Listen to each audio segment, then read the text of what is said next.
never slow up, no I don't take shit. I got no love for the fakeness. If you wanna play tough and wanna hate this, I'll always show up and make a statement. I don't ever slow up, no I don't take shit. I got no love for the fakeness. If you wanna play tough and wanna hate this, I'll always show up and make a statement. Everything I do so instinctive and so passionate. Every word I move so descriptive like an adjective. I got a vendetta against people who patented.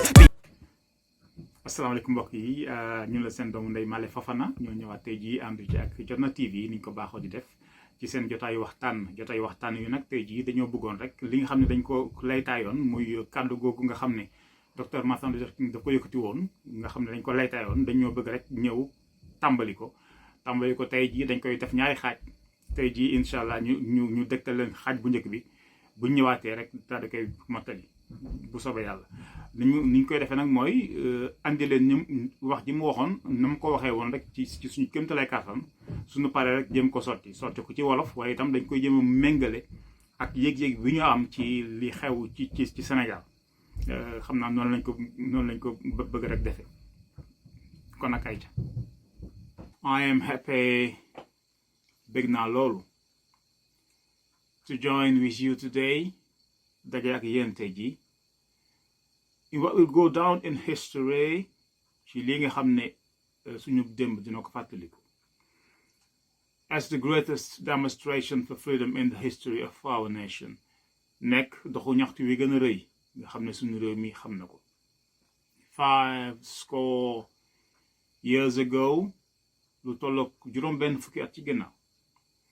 A great American in whose symbolic shadow we stand today. Kenn ci doomi réew mi nga xam ne ci keppaaram lañu taxaw fii signed the Emancipation Proclamation dafa xaatimoonu téere ne nit ku nekk di nga moom sa bopp. That momentous decree came wax jooju nag dafa jugoon as a great beacon light of hope daal di nekk jiwu yaakaar to millions of Negro slaves who had been seared in the flames of withering injustice ñeel junni doomu askan wi nga xam ne seen dundin dafa taroon lool. It came as a joyous daybreak wax jooju dafa ñëwoon mel ni jant bu fenk to end the long night of their captivity boo xam ne day jeexal guddi gu tar di guddi nooteel but 100 years later waaye boobu ba léegi the Negro still is not free. am na ci askan wi ñoo xam ne ba léegi moomaguñu seen bopp 100 years later boobu ba léegi the Negro is on a lonely island of poverty in the midst of a vast ocean of material prosperity. boobu ba léegi am na ñoo xam ne ñi ngi nekk ci naaj bu tar naaj woo xam ne li ko wër kër gu sedd guy la 100 years later boobu ba léegi the life of the Negro is languished in the corners of American society and finds himself in exile in his own land. boobu ba léegi am na ñoo xam ne ci askan wi dañu leen tànc ci mpukus ñu mel fa ne ay daw làqu ci kaw suuf soo xam ne kenn ëpp leen fa wàll. So we've come here today looloo tax we've come here today to dramatize a shameful condition. loolu moo tax tey jii ñu ñëw ngir rek fesal loo xam ne dafa ruslu. In a sense boo koy xool we've come to our nation's capital to cash a check. dañoo ñëw ci pencum réew mi ngir nangu li nga xam ne ñoo ko moom. When the architects of our republic ba nga xamante ne ñi samp suñu réew mi wrote the magnificent word of the constitution and the declaration of independence ba ñu doon bind sart yi nga xam ne ñoo ngànk réew mi they were signing a promissory note. dañu doon bind kàddu woo xam ne dafa yaakaaru woon to which every American was to follow. wax joo xam ne ñun ñëpp ci waroon gis suñu bopp. That was the promise that all men, black men as well as white men. loolu moo nekkoon ne ñun ñëpp amul xaj amul seen would be guaranteed the unalienable right of life, liberty and the pursuit of happiness. kenn ku ci nekk di nga am sañ-sañu dund di nga am sañ-sañu moom sa bopp te di nga am sañ-sañu def lépp loo mën ngir suqali sa dundin. It is obvious today tey jii de dafa mel ni leer na that America has defaulted on this promissory note insofar as her citizens of color are concerned. Dafa mel ni réew mi dafa wuute ci lim ñu dige woon ñenn ci askan bi. Instead of honoring this sacred obligation, laata muy feddali kóllëreem, America has given the Negro people a bad check. Am na fii ci askan wi ñoo xam ne dañ leen jox këyit bu baaxul. A check that has come back marked insufficient funds. Këyit boo xam ne ba ñu demee ca gafa ga maanaam ci banque ba di laaj la ñu yelloo dañ leen ne fii amul xaalis. But we refuse to believe, waaye ñun ñoo bañ. We refuse to believe that the Bank of Justice is bankrupt. ñun ñoo bañ ne gafa ga yoon amuñu ci wàll. We refuse to believe that there are insufficient funds in the great vaults of opportunity of this nation. ñun ñoo bañ kenn mënuñoo gëmloo ne xéewal yi fi yàlla dëxëñ ñun amuñu ci wàll. And so if you come to cash the check, loolu tax ñu ñëw fii di laajte li ñu moom. A check that will give us upon demand the riches of freedom and the security of justice. Loo xam ne bu ñu ko joxee dinañ mën sàmm suñu àdduna sàmm suñu dundin te itam dinañ mën a am kaaraange gu mat sëkk. We have also come to this hallowed spot. Dañoo ñëw fii ba léegi to remind America of the fierce urgency of now. Fàttali réew mi ne li ñuy dund dafa jàmp lool. This is no time to engage in the luxury of cooling off or to take the tranquilizing drug of gradualism. Tolluñ foo xam ne dañuy war a tappa ci suñuy mag naan ñu muñ leen lépp dina baax. Now is the time, Jotna, to make real the promises of democracy. Ñu daal di jëmmal li nga xam ne dañu koo digoon. Now is the time, dafa jot, to rise from the dark and desolate valley of segregation to the sandwich path of racial justice.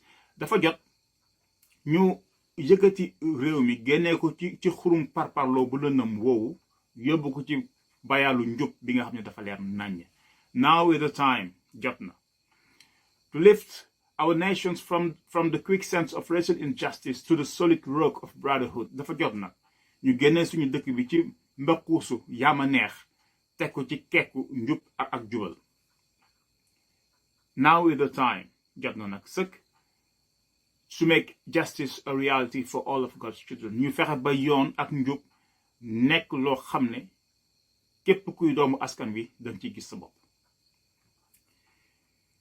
It would be fatal for the nation, du mën a jig askan wi, to overlook the fierce urgency of now, bu fekkente ne jàngatuñu nam ware li nga xam ne dafay xew. 1963 li xewoon ci weer wële passé is not an end, nekkul woon lu doon tàggoo. It was a beginning, dafa nekk loo xam ne da doon nuyoo. Those who hope, ñooñu nga xam ne ñi nga xam ne dañoo yaakaar ne the Negro needed to blow off steam and will now be content, ne ñi doon yëngal dañoo bëggoon a wane seen bopp rek suñu paree dañuy dem toog. We'll have a rude awakening if the nations return to business as usual. Dinañ am mbetteel mu rëy bu réew mi delloo ca la mu nekkee woon mu mel ne dara musul xew. There will be neither rest nor tranquility in America. Dëkk bi du mës a am jàmm, dëkk bi du mën a am dal until the Negro is granted his citizenship right. Lu dul ñépp ci askan wi ñi gën a néew doole ci askan wi daal di jot seeni àq.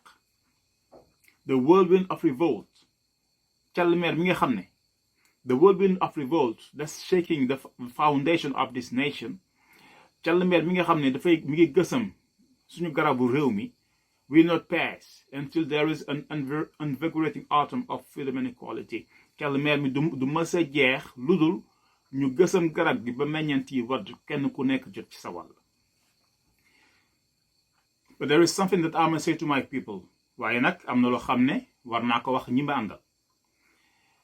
In the process of gaining our rightful place, ci jéego yi ñuy def ngir am li nga xam ne ñoo ko yelloo, we must not be guilty of wrongful deeds.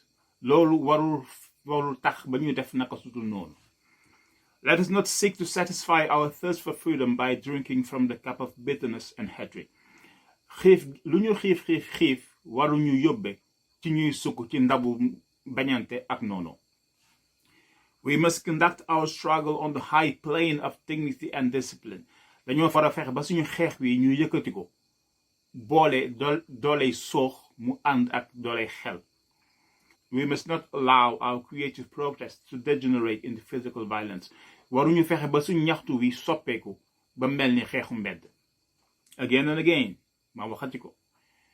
We must rise to the majestic height of meeting physical force with soul force. Dañoo war a fexe ba yëgati li ñuy def rafetal ko di ànd ci xadar dëgg la waaye itam ñu ànd ci xel. Waaw loolu ma nekkoon xaaj bu njëkk bi ñi leen di gërëm ci teewlu beeg déglu bi di ñaan yàlla mu boole ñu mu dolli ñu tawfeex ak sutura ba beneen yoon bu ñëwee rek daal di yeggale beneen xaaj bi jërë ngeen jëf asalaamaaleykum.